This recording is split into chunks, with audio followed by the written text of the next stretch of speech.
Broadcasting from the business capital of the world, this is the Podcast Business News Network.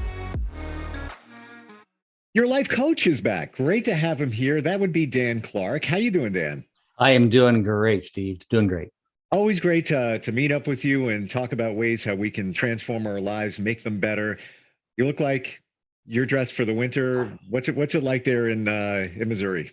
Yeah, actually, it's cold. It's like 17 degrees outside. The snow is so hard that you're walking on top of it. It's kind of weird. It's really, really hard snow today. Wow. How much snow would you say you got so far? Well, we got about 3 inches, I think, and it's kind of slowly, settling in, but it's really kind of weird. We don't usually have really hard snow here because there's a lot of humidity. So like when I was walking to my front porch last night, getting home late last night, like there's no footsteps in the snow. Wow. This is really weird. that is weird. It's an interesting trick. I would like to let my dog out and let him, try and navigate that. Interesting.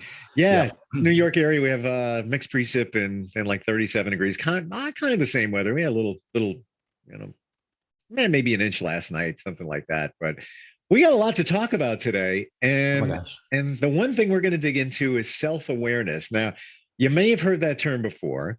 You might have wondered what that is. You might have an idea that, it's just me being aware or how people are aware of me. But let's break that all down. What is self-awareness and why is it so important?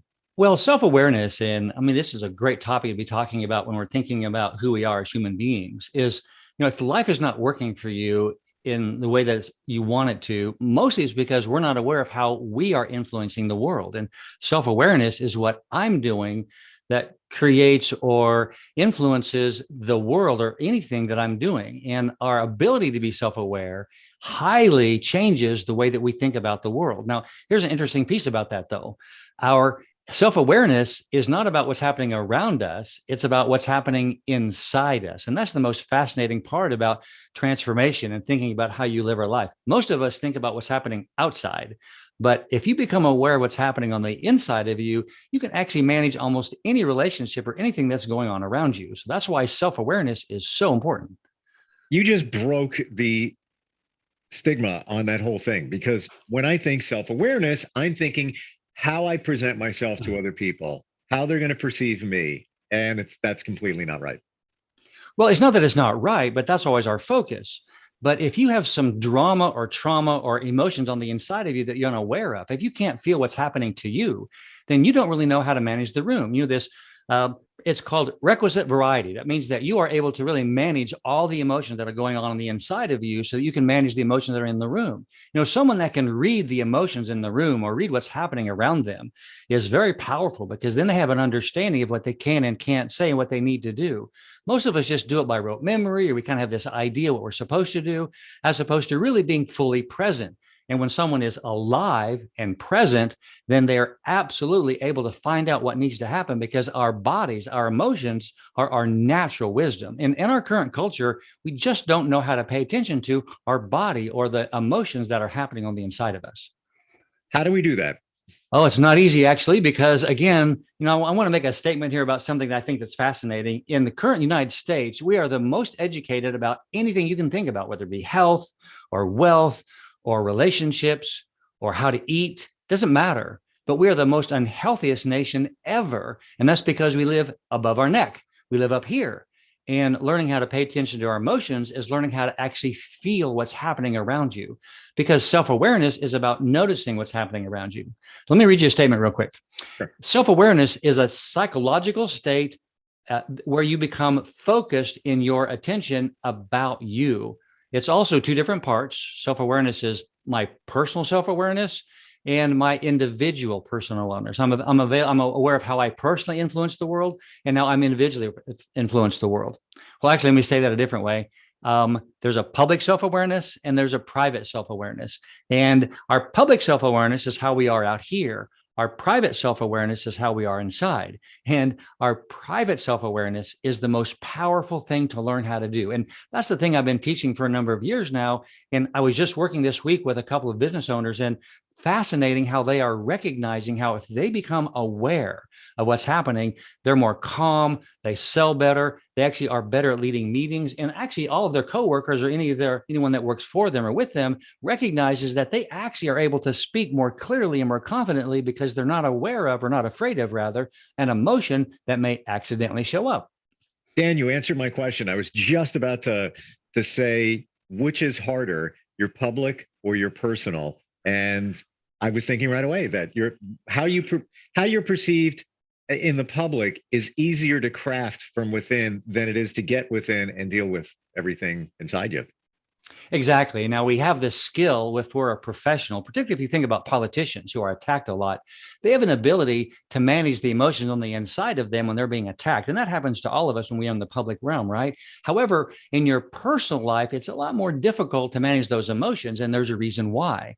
That's because the closer someone is to you in brain development, like someone that you're married to, or a child, or brother, sister, mom, or dad, someone that's close to you has more of an effect on you than someone in public life. That's why if you can manage these emotions in your private life, you can manage them much easier in your public life. Because in the public life, if you don't feel the emotion, then you're actually not able to communicate really, really well, because emotions and language, if they're not tied together, then people notice that. A really good speaker, someone who's a really good salesperson, is connecting with their emotions at the same time they're talking about what they're talking about. Let me give you an example.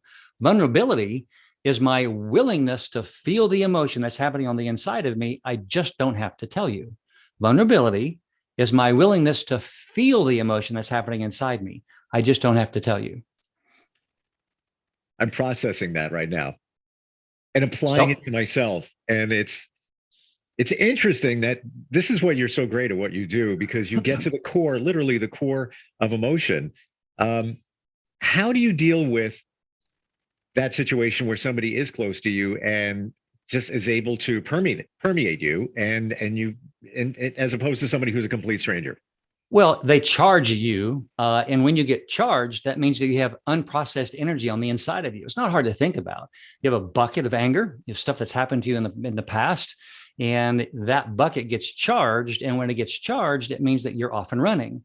Again, let me go back over some details. I have a free emotion class. If someone goes to my website, and it's at the very top banner, if you take this emotion class, it's about 8 weeks. It's fantastic. You'll learn all these details, really how emotions affect who we are and how we live our life.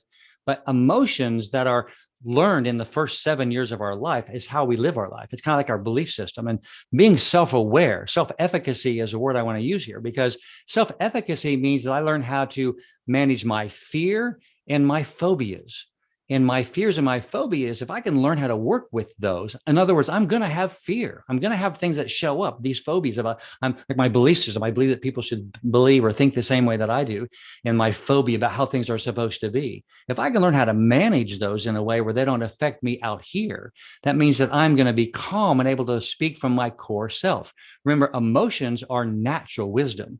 And if you're connecting with what's happening on the inside of you, the wisdom that comes out of you is pretty amazing. And so fear is going to show up. But if there's a whole bunch of fear, now I'm going to use this also as anger. If anger is on the inside of you about lots of other things in the past, if you have someone that just that they just get angry all the time, or they can't seem to control what's happening in their world, that's because they haven't processed anger from the past. But I want to take a bunny trail here, okay? Steve, talk therapy is dying, and here's why. How do you define talk therapy? Talking about what happened to you when you were 12 doesn't get the energy to go away. Talking about what happened to you in the accident. Now, sometimes we need to process stuff, but talking about things a lot that happened to you. When someone is a leader, they don't gossip because they don't repeat old stories. They also don't tell old stories about themselves that were harmful. And that's because when you talk about the stuff that's happened to you that's harmful or unpleasant in the past, you make the neurological pathways deeper. So we don't want to do that, but we want to be able to release the energy that's in those old events. So how you do that, if you're present in the moment and you're feeling hurt because something happened, the hurt that you feel today empties the bucket of hurt from the past at the same time it empties the bucket that's happening, or the emotion that's happening right now. That's why being present, learning how to not push emotions down, is so powerful. Do we really push those emotions down, or do we deal with them? Well, that's a great question. Depends on who you are. The best way to tell is, have you ever have you heard the idea about, kick the dog, slam the door, throw the dish kind of idea, right? When we're thinking about that, what that means is that something that's happening inside you isn't related to the moment. Now, if you're ever like bigger in a moment than it really needs to be, like angry or upset or hurt, that means that this emotional bucket has been triggered. In self-awareness, we're aware of those emotions as they show up. Now, again, this isn't an easy slide because we have to practice becoming aware of those emotions before we get to the big moment. So let's think about playing basketball for a moment. I'll use an analogy for you. If I want to be a really good basketball player, I have to shoot a lot of free throws so that in the game I can shoot the winning throw, right? Well, understanding how my emotions work is learning how to practice away from the big moments, how to be self-aware. And that's a skill. Life is about learning skills. If mom and dad or the ones that raised you didn't have the skill of connecting with their emotions, then what happens is we don't typically have that skill either because it's something that we learn by the environment that we're raised in. That's why this self-awareness is a powerful skill, because in all circumstances, it gives you the ability to notice what's happening around you because you can notice what's happening on the inside of you. Now, another slide here real quick. If you are aware of what's happening inside you, then it doesn't overtake you. And also it means since you're aware, you're able to be better aware of what's happening in the other person or in the room. So being aware of what's happening inside you is very powerful unless it's overwhelming. Now, again, practicing how to be aware of your emotions is the beginning of true being in charge of your world and being able to be the kind of person that you want to be. A lot to process here, and way too much stuff. and it's so on point what you said before in terms of you not having the skills. If your parents didn't have those emotional traits and showed you or pass it on to you, then you get propelled into life and the world, and now you're reacting to what happened then and trying to navigate it. So it's almost like it's a spiral. It's a snowball going down the hill that just keeps getting bigger until you stop the snowball and fix it. So at that point, now we're talking about self-awareness and realizing how you deal with emotions. How do we do that? Like I'm hearing you. It's crystal clear. The mission is there. What do we do and how do we do it? Well, it starts with being aware of what your core values are, what you really think about is important to you. Most of us don't think about core values because your attitude that you have toward the world comes from the experiences that you've had in the past. And my belief system is learned. It isn't something that we're born with. And the belief system that we have, like people shouldn't do that, and they shouldn't behave that way, is a way to begin to become aware of the things that are happening on the inside of me. I got a really easy test that you can do to kind of become aware of what's happening inside you. You'll love this idea. Go. If you made a list of all the things that you disliked, just made a list of all of them, and then you made a list of all the things that you liked, what happens is your brain becomes more aware of the things that you dislike. Now, let's think about how that would work for a moment. There's, I hate that, right? When you say I hate and this makes me angry, well, it's a lot easier to move away from I just dislike that than it is that makes me angry, right? So if you practice disliking things, it's soft. It's easier to move away from it, but you have to practice it.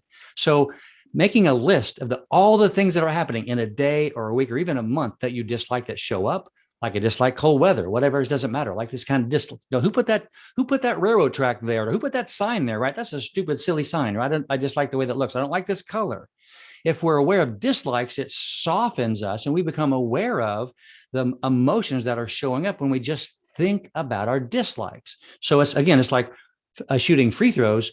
You're slowly becoming aware of the discomfort of acknowledging what you dislike.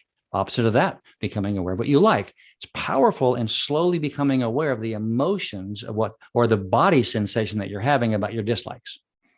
So I wrote a few things down here on the dislike, not the hate column, but the dislike column. And we do have time, so I'm going to share a few of these, and I'm only doing it because I want to understand for everybody else, is Sure. this what you're talking about? So things I personally dislike, and this is just top of my head, dishonesty, people who aren't loyal, people who push their issues on you. And again, you allow that, but it's always there. And let's start with that. Let's start with something else. Okay. So 3-year-olds don't have any of those inside them. I do not. This is true. Neither do 5-year-olds. I want to be 3 again. Exactly. So in order to be free, it's because you've had experiences that have created unpleasant emotion, and you decided to hold on to that emotion to create that belief system. See, it's not that someone treats you badly and you just like people are disloyal. What's really true is you just don't like it. Steve, your emotions are your imagination. It's inside you. No one makes you have an emotion. It's been created on the inside of you by past experiences. So recognizing that when something happens, nothing's more than happening the fact that it's just a dislike for you. It doesn't matter what they do. If you want to create your world, you learn how to manage your dislikes. You just don't like it. So let's say we wrote 3 things down, 5, whatever it might be. How do you attack it? And again, great comparison. My dislikes can be different from yours because you may not have dealt with somebody who's dishonest. I find that. So when someone says, I just hate dishonesty, what they're really saying is that I have been hurt so much by dishonesty that it really makes a big charge in me. So the difference, the slide would be thinking about the fact that it's not good for them to be dishonest, right? But how does it affect me? Now, if I'm aware of that it makes me really unhappy, that means that I have a lot of unhappiness inside me about that in the past. Well, I need to learn how to lower that by letting go of that. I need to let go of the past events that have happened to me. And that's how I would say that. How do you do that? You just simply say, you think about the event, you just let go of it. Close your eyes, spend 10 minutes thinking about, I'm not going to let this event control me anymore. And then when you get to the circumstance where someone lies to you or is dishonest or is not loyal, you think about it for a moment about what are they doing to affect me? Well, the big effect is my old stuff. But if it's just a lightweight effect, then I need to work with the relationship by suggesting to them, look, every time you do this, I have this emotion. So we need to figure out some way this emotion isn't so powerful in me. I need you to change your behavior a little bit because I don't want this to be so powerful inside me. See, there's a couple of things that are important to talk about, and it's called relationship ending behavior. Oh my gosh, you're getting way too much information out of me. I got way too many things to say. There's relationship ending behavior, and there's relationship endearing behavior, and then there's behavior that doesn't matter, right?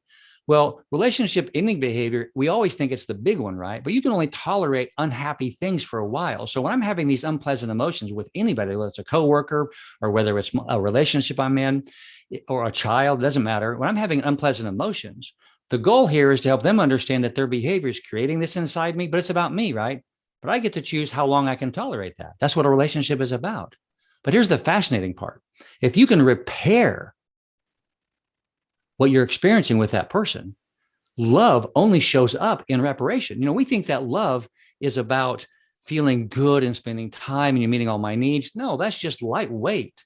True depth of relationship is repairing things when we get harmed. But the level to which I'm able to repair it is the level to which I'm able to let go of it before the harm happens. Well, obviously, in a relationship, it's all about the communication, because if you don't communicate how you're feeling to the other person, you're not going to make any progress anyway.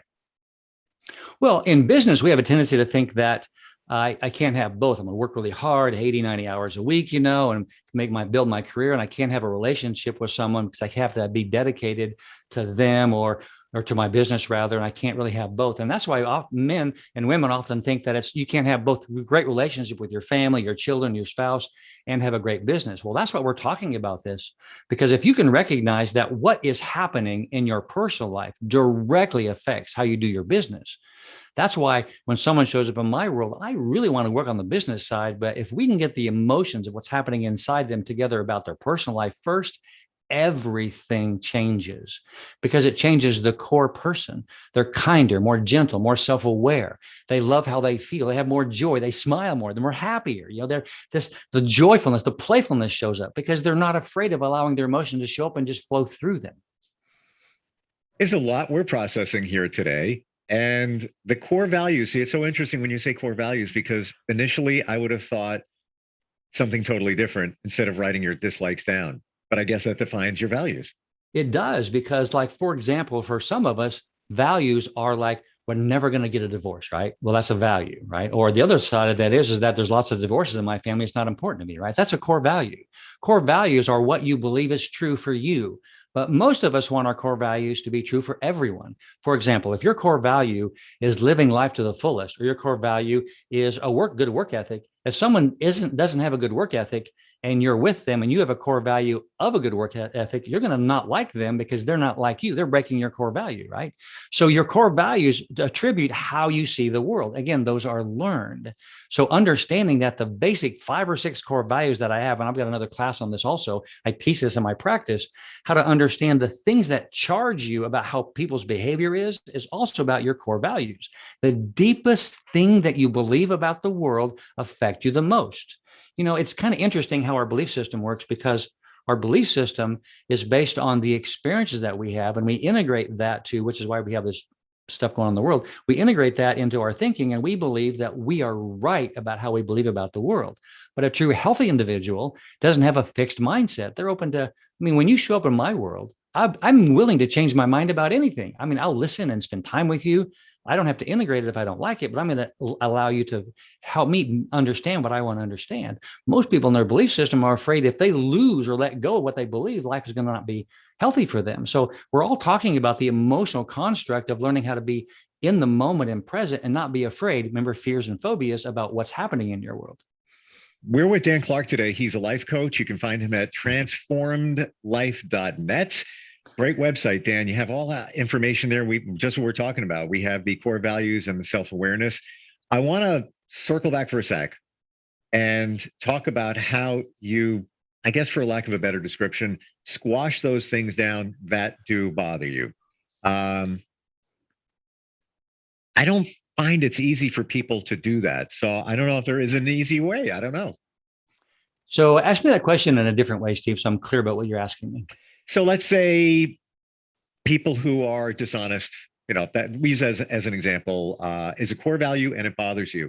And then when you detect somebody's dishonest around you, that it bothers you, but you need to work on it internally. And you talked before about, the bucket and pushing it down.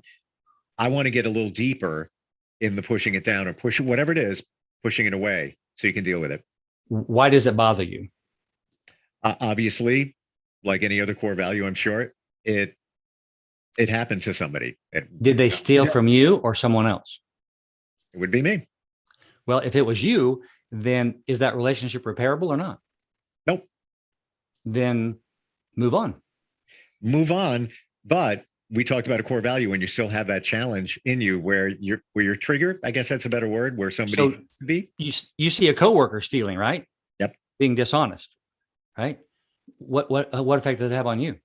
See, life is about how is it going to really affect you? See, we have so much of a tendency to want to be in everybody else's business. That's where gossip is so important.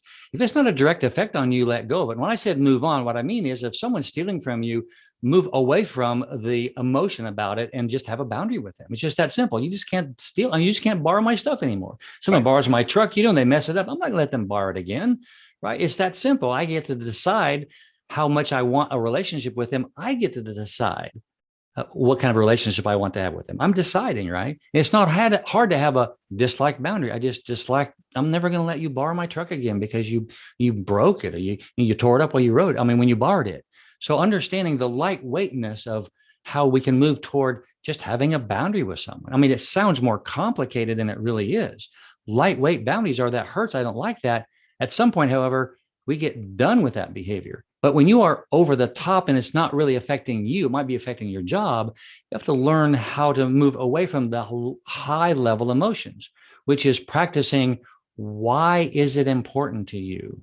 Why is this so important to you that everyone around you have this great work ethic? Or why is it so important that everyone be honest? The world is just built that way. The statement that I love is called, it's just true. It's just true. What can you change about things that aren't about you? Learning to manage your own emotions is super important. What about when we talked a little while ago, things that have happened in your past, and you said that your childhood kind of dictates your future from up to the age of 7. What about if there's things back there and you've identified them, them, what it is, why it makes you what you are today? How do you work on that? Great question.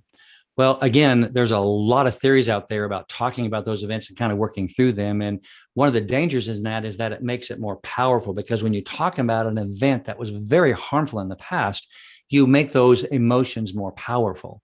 One of the best ways, and I love this idea, is to practice what we call, it's kind of a form of a meditation, which is where you would close your eyes and you would not speak the words, and you would think about the event that happened. And as you're thinking about the event, you're watching it play like you're watching a movie, and you're watching all the events that happen. And after that event is over, you say to yourself how you're going to let go of the emotions in that event. And then when you get done, you open your eyes and you practice how you're going to let go of that. Why this works is this: emotions are only experienced when they're verbalized. I'm angry, I'm hurt, this is uncomfortable, I'm frustrated. So if you're thinking about the event and letting go of it silently, not talking about it, it actually begins this process of letting go of the energy on the inside of you. Super easy to do if it's an event that you feel like you must work through. Now, what I'm talking with you about also is best if done with someone that can help guide you on that, but that's a very simple way to do that. I love that. And that really makes a lot of sense in that what you just said, if you verbalize it, then it becomes the reality because you're talking about it. Whatever it is, I'm hurt by that. Let's say back in the day, you got abandoned, whatever it might be, and you're still dealing with it, but thinking about it, and then it's a form of meditation, and you can't be distracted. Your eyes are closed and you're thinking about it. Should you say anything to yourself when you're done thinking about it? Just let it go. Well, yeah, just let it go. And then when it shows back up, again, the skill here is to remind yourself, hey, I let go of that. I let go of that. And your brain, because you had an event where you let go of it, actually works. Again, emotions that are expressed are powerful. That's why when you talk about it, it makes them more powerful. That's why we don't want to talk about something we want to let go of. We can think about it. Again, like I said, imagine it. And when you're imagining it, when you get done with it, you practice saying inside yourself to let go of it. And we all have a dialogue inside ourselves about what's happening, right? So when that event shows up again, you just say, I let go of it. I'm letting go of it. And your brain will do what you actually tell it to do. We talked about a lot of stuff today. And I think what you just said was one of the most powerful, at least in my opinion, of what we're talking about. And I have one other question for you. And it's, what if somebody is... And I have a friend that does this all the time, always says, I'm inside my head. I'm inside my head. And I said, you're overthinking it. You're overthinking it. I'm inside my head. I just can't get out of my head. What's your advice for somebody? And she'll deeply think about stuff and like, stop, you don't need to do that. You just don't. How do you deal with that? Always thinking hard and never accomplishing anything. Pretty much that's that. You know what? You've got her number. She does that. And it even happened yesterday. I'm like, stop, it's okay. Or she'll text me, well, that happened.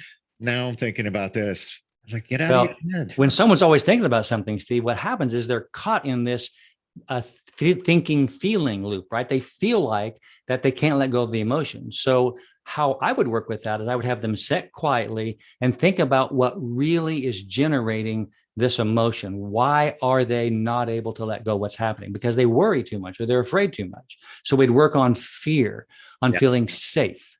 Yep. And you're right. In this person's situation, they've been through a lot and there's a lot of triggers. And they admit it, something will come up. It could be just a random word and boop, something's up.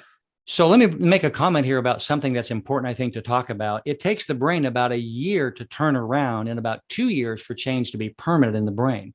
You cannot do this work once or twice. That's why when I'm working with someone in a 52-week period, I might see them 25 times or 20 times because we have to work at constantly reminding our brain. If you don't have someone guiding you, it's really easy to get lost in that. I mean, our intentionality, how intentional we are, is really super important. I also want to bring something else up. What you do first thing in the morning is more powerful than anything. So if you're aware of your behavior about what you're doing in the morning, you can change anything. Your self-awareness in the morning, slowing down, be aware of who you are in the morning, take a half an hour or 20 minutes and don't get super busy. Just kind of slowly acclimate towards your day. It will completely improve your day. Amazing. What a great tip. And what we're talking about is not something, it's not overnight. Unfortunately, these things aren't. Tell everybody real quick, Dan, they go to your website, they learn more, you have a lot of free stuff on there too. Yes, there is. I have on the website, there's a tab that says emotions. There's an emotions actually a webpage there also, but at the very top, it's transformedlife.net. And at the very top, there's a little tag there where you can actually take my emotions class for free. And also, if you would like to be coached by me or just have a one conversation with me, I'd love that. There's a tag on that also. So having a conversation with you, I think will be awesome. Always amazing talking with you, Dan. It's you. There is no life. I'm going to say this, and we got to move on here, but there's no life coach out there that I've ever heard of. And I'm pretty deep into things, and I'm always watching that deals with what's important, and that is your emotions and the core of you. Because unless that's getting fixed, you're not doing this other stuff, and you get to the core of that. So, Dan, great having you on once again. Thank you, Steve, very much. Thank you. Look forward to talking next time. You bet. And we will be right back. Hang on.